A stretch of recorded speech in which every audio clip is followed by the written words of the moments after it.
The dollar fund in our global flexible strategy achieved a 3-year track record in early June,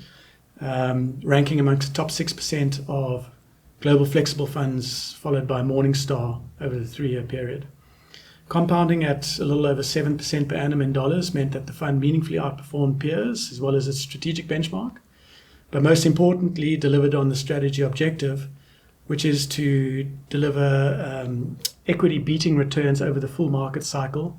largely through less downside participation, which is exactly as it transpired. We concluded our first quarter commentary by highlighting the fact that the intrinsic value discount within the fund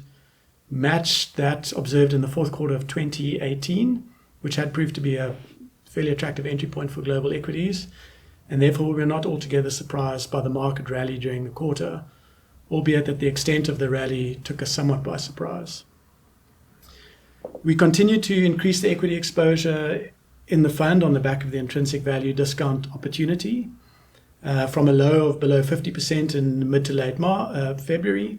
to a little over 65% today, which is more or less in line with the long-run average exposure within the strategy over its full history. The underlying equity component underperformed the markets, which returned over 20% during the quarter, which is not altogether surprising, given that in reflationary periods such as the past quarter, more economically sensitive companies or cyclical businesses tend to outperform the durable types of businesses we have exposure to and which proved so invaluable during Q1. Greater dispersion in returns and valuation meant that we were able to relatively meaningfully enhance the fund's risk-return profile during the quarter by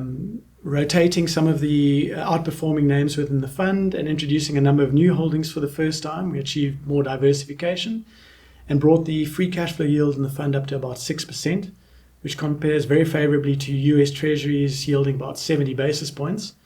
and makes the argument for equities and the fund's current positioning, at least in a relative sense.